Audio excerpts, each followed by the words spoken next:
Parang hindi ka na mapapa-analyze nito. Diyan kasi hindi ko outdoor. Maganda naman. Ay. Worth it po ba yung pila niyo? Yes, worth it.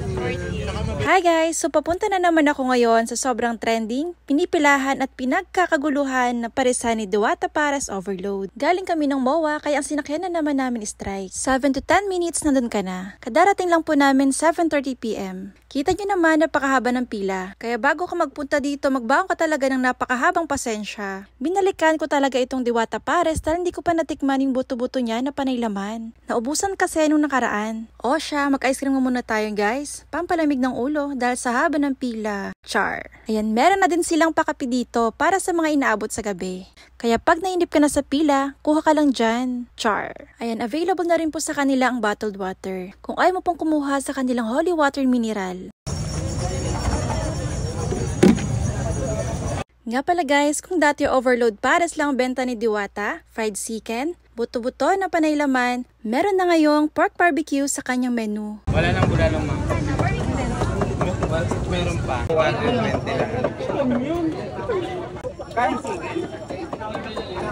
Ayan na lang po yung pork barbecue nila. Muntik na naman ako maubusan. Take out si Amor dyan kasi hindi ko. Opo ma'am. Dalawa po. Wait lang po ma'am. Para ma-take out doon. Ito na muna. Take out.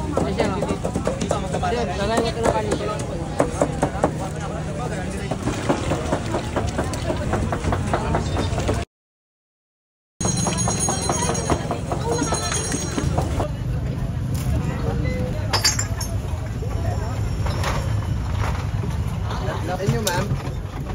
Claim ko po. Tipsy? May iba pang choices? 7 up. 7 up. Yan. Thank you. Ito ma'am. Diyan na lang po ma'am. Sige.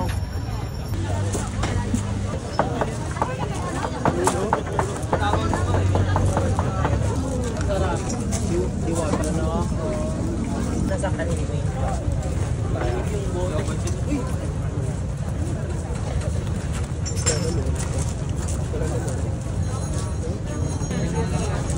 Ang dami ng ng kanin.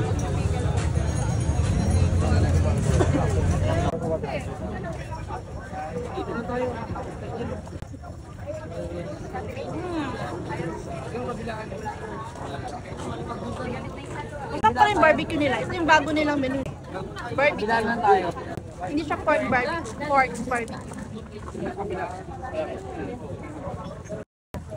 Bale, 100 pesos. Dalawang stick na, and then only rice pa rin, tapos may isang free na drinks. Ayun, only rice. Ang dami ng serving ng rice nila. Parang hindi ka na mapapa-rice dito. Yung suka nila masarap din. Okay na okay.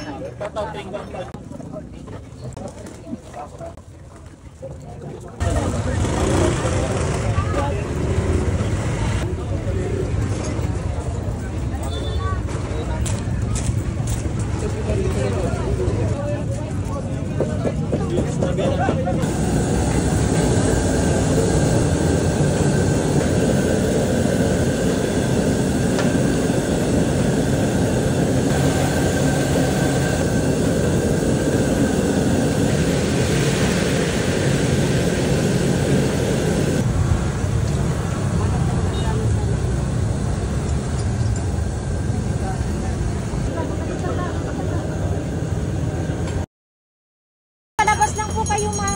Dito po yung take out. Nagpa-vlog kasi ako. Ay, dito po yung take out. Ah, okay. Kapag may rice, 70. Kapag wala, 60. Dalawa. 70 yung pares? Opo. Dalawang opo. Ah, okay. Oh, sarap ice cream nito si tatay. Dito siya sa labas ng pares. O, diba, 9:15 na. Dito pa si tatay. Haba pa rin ang pila, grabe. Non-stop. Sa GSIS, bago yung GSIS, Senet muna, tapos GSIS na. Yun yung madadaanan. Kaya sabi ko, papunta kami dito. Sabi ko, parang dito yung GSIS. Yes sir. May galing ako ng Rajat yan.